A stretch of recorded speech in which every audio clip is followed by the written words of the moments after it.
Alors, aujourd'hui, dimanche, j'ai envie de vous parler de mon désappointement suite à la vue du film Proxima.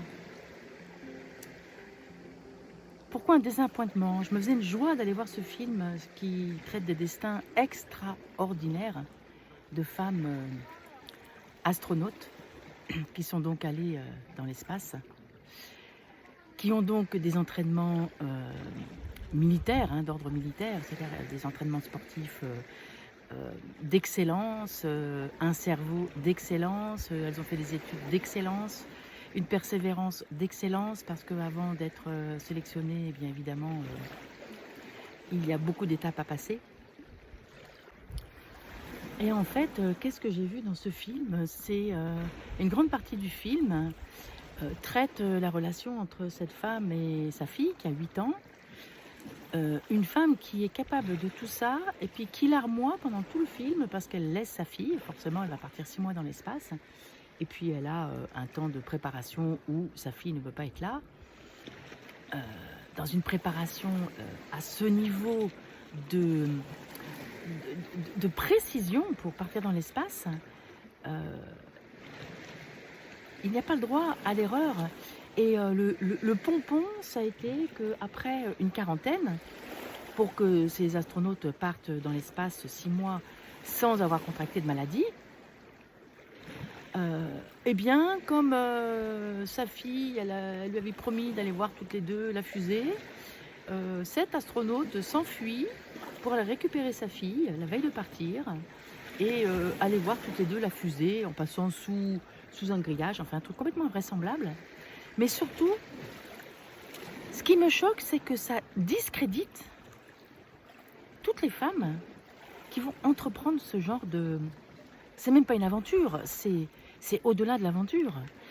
Et je ne peux pas croire, moi qui vais partir, qui vais skipper jusqu'à Tahiti un catamaran, je ne peux pas croire qu'une femme de ce niveau-là d'excellence, pour satisfaire sa fille avant de partir, elle rompt la quarantaine la veille de partir. Je trouve que ça discrédite. Pourtant, c'est un film de femme, fait par une femme. Et je trouve que ça discrédite les capacités égales qu'ont les femmes, certaines femmes exceptionnelles, comme certains hommes exceptionnels, à avoir la force de caractère, le charisme, la capacité à regarder ses peurs, oser être hors pesanteur pendant 6 mois. Il y a aussi une implication physique au niveau de la santé. Cette astronaute qui est montrée comme une femme qui est larmoie parce qu'elle laisse sa fille, et puis en plus ça traite que c'est plus difficile pour les femmes que pour les hommes. Voilà, c'est un postulat. Pourquoi les hommes seraient moins affectés de devoir laisser pour une mission leurs enfants qu'une femme, simplement parce qu'elle l'a mis au monde.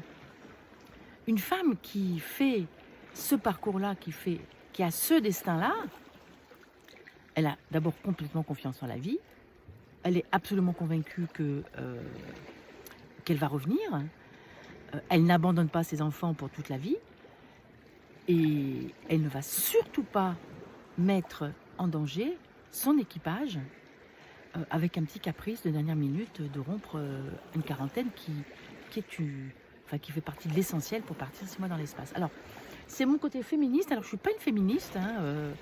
Je ne pense pas que les femmes font plus d'exceptions que les hommes dans certains exploits. Il y a certaines femmes qui sont capables de certains exploits, certains hommes qui sont capables de certains exploits. Tous les hommes n'en sont pas capables, toutes les femmes n'en sont pas capables. Mais en tout cas, les femmes qui vont arriver à ce niveau-là, je suis convaincue, elles ne vont pas larmoyer parce qu'elles laissent leurs enfants. Elles ont fait leur choix, elles ont choisi.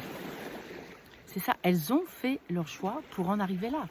C'est un choix de sacrifice, les études qu'il faut faire, l'entraînement physique, les sacrifices alimentaires, de santé. Elles ont choisi. Alors, dites-moi ce que vous en pensez. Moi, ça a mis 24 heures à se déposer. Je suis sortie Je savais pas trop pourquoi, parce que je pensais que c'était une histoire vraie. Et vraiment, quand j'ai vu l'histoire de la fusée, je me suis dit, c'est quand même bizarre. Une fille de cette envergure-là, qui rompt, qui met quelque part en danger tout le monde. Et en plus, en danger sa mission, parce que si elle est prise, elle est foutue, quoi. Donc ça veut dire qu'en fait, elle aurait presque espéré être, être prise, je ne sais pas. Et puis j'ai découvert en allant un petit peu tapoter sur internet que c'est une fiction et qui fait hommage à toutes les femmes astronautes. Donc en fait, c'est la metteur en scène qui a imaginé, je ne sais pas ce qui lui a pris, de remettre en question comme ça la capacité d'une femme à être alignée, verticale, droite, à fond dans son entreprise, sans mettre les autres en danger. Voilà, je suis assez furax. Vous avez pu le remarquer, je suis carrément furax de ce film qui aurait pu être traité d'une façon magistrale. Il n'en fallait pas beaucoup. Voilà, bon, Anne, sage-femme défroquée, un peu plus sage, furax de temps en temps. Et j'accompagne les guérisons de l'intime, et je vous aide à reconstruire l'architecture basée sur votre désir. Et le désir l'aventure est un désir plus fort que la peur. Et ces femmes-là, elles sont dans un désir plus fort que laisser son enfant en 6 mois. C'est évident. Enfin, en tout cas, c'est mon point de vue, bien sûr. À bientôt.